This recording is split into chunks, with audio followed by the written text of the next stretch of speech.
This is my story. Vulnerable, honest, and in-depth. My name is Camerina Angelica Morales, and I am the daughter of Martin and Severina Morales, sister to Cassandra, Martin, and Christian. Let's start with my roots. My grandparents on my father's side, Eliseo and Gloria Morales, were both born and raised in San Antonio, Texas. They moved to Parlier, California in 1948, then moved to Orange Cove, California a few years after. My father was born in 1975 in Reedley, California, and has lived in Orange Cove ever since. My grandparents on my mother's side, Jose and Alicia Zavala, both born and raised in ex Hacienda de la Calle, Benjamo, Guanajuato, migrated to the U.S. in 1994 permanently. But it took them a while to bring their 10 children with them, my mom being the last. My mother, being born in Guanajuato in 1975 and cared for by her grandmother, did not want to come to the U.S. but was forced to by her parents to seek the American dream. Everyone migrated to the U.S. and made it, except for my mom. My mom was caught by Border Patrol 3 times and sent back to Mexico until she finally made it the 4th. No water or food for over 4 days, and she still made it. And when she did, her life changed forever. My parents met in the end of 1994 when my mother was just 19 and my father was 27. They met in Orange Cove, California, where my mom was a field worker and my dad was a field irrigator. Although my mother knew no English, my father knew a full mouth of Spanish. They managed to communicate, date, and fall in love. Although they had very different life experiences, foundations, definitions of a home, cultures, and lifestyles, they merged. And then I happened. Although they both had jobs and worked all day, that was still not enough to have their own home and live on their own. So they lived with my Grandma Gloria and Grandpa Leo for 7 years. During that time, they had me and my sister Cassandra, who is 4.5 years younger than me. Because I was born and my first home was my grandparents, they were legitimately my second parents. They cared for me, loved me, played with me, and never left my side, although my parents were always working. It wasn't until my grandpa passed when I was 5 that things began to change a little. My dad's side of the family began falling apart and little by little became very toxic. Although the family dynamic was never the same after my grandpa passed, my grandma still lived 7 good years after, in and out of the hospital, but we were always by her side. When she passed, my world spun, and I really thought it was over.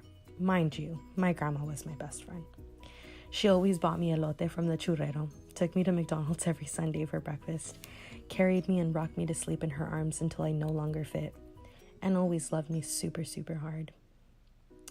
After that, things only got worse for my dad's side of the family, but that only made my immediate family stronger.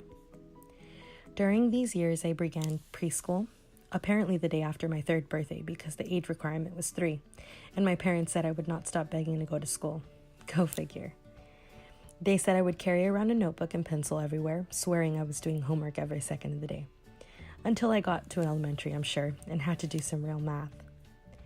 Shortly after I started my educational pathway, my parents purchased their first home in the end of 2000, and that was a very big step for us.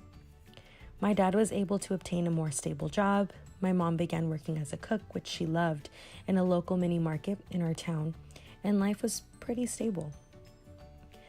Education in my household was prioritized very differently.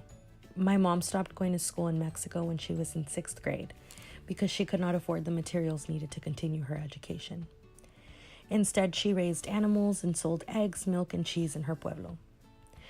My father's journey was a lot different. Being born and raised in the U.S., he had far more opportunities than my mother did, but still did not continue his education.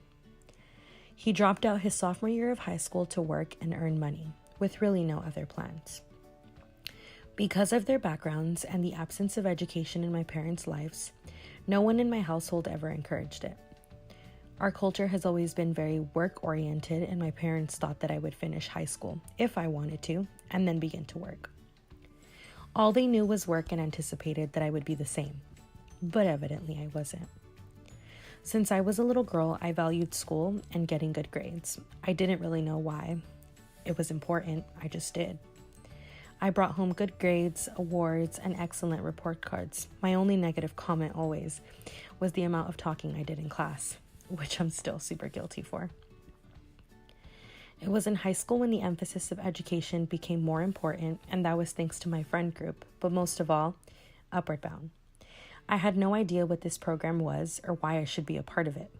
One day, my friends just invited me to a meeting where they help you with your homework and they have free snacks, so I went. I never knew that in that moment, my life would change so much. In Upward Bound, we were taught about college, its importance, value, and how to get there.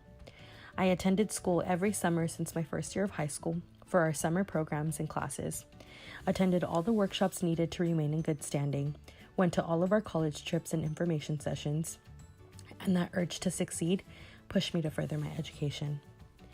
Now, it was not really as smooth as it sounds. I faced many physical and financial barriers on the way.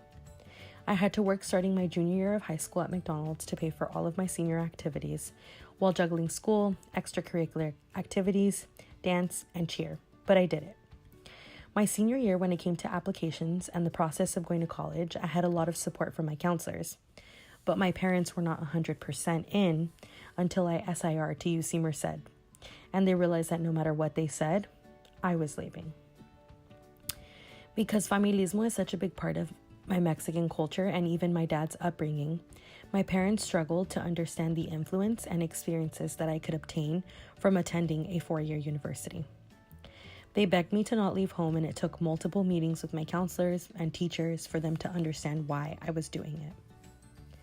Don't get me wrong, my parents were and still are very proud of me, but they just didn't understand the importance of education in that moment. Now they do. Since I left home in 2013, I haven't moved back, and everything I do is really for them, whether they know it or not. At UC Merced, I majored in sociology with a minor in natural sciences of education, and I had a pretty rough ride. From losing my full ride scholarship because of grades, to not eating because I couldn't afford to housing insecurity for a whole summer. But I managed, like the big girl that I am. I pushed through and worked 3 jobs, stayed focused, joined a sorority that truly changed my life, and loved like I never knew I could. While at UC Merced, I visited home when I could, but truly immersed myself into UC Merced and all that it was. Throughout my time there, I came out to my parents, built friendships that I know I'll have forever, and really found my place and my role in society. Growing up, I always distanced myself from my culture to assimilate and socialize into the American way, and I really missed out on so much. At UCM, I was able to re-navigate my direction, my life, and my educational pathway. I grew very curious about society, educational systems, institutions, injustices, marginalized communities, and the world around us. After finishing up my degree at UCM, the plan was to be a teacher, obtain my credentials, and then start a family. But times have changed.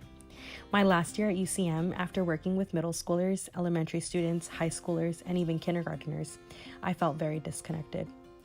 I wasn't excited about the work I was doing, I didn't feel passionate about the spaces I was in, and I felt like I had to figure it out really soon.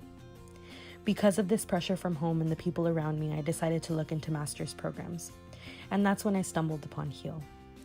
Finding HEAL and getting my master's was not the actual plan, but I am so glad that I did it. I can't imagine being anywhere else than here with you all. HEAL has been life-changing. My colleagues have been so fun and exciting to be around. Faculty that look like me have changed the game, and I know this is exactly where I'm supposed to be.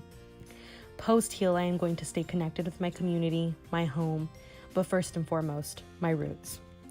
I will never forget the work and efforts my parents have put in to get me here, the happiness my siblings bring me, the love from my friends who made sure I didn't drop out because life was that hard, and my partner who has supported me endlessly for the last few years.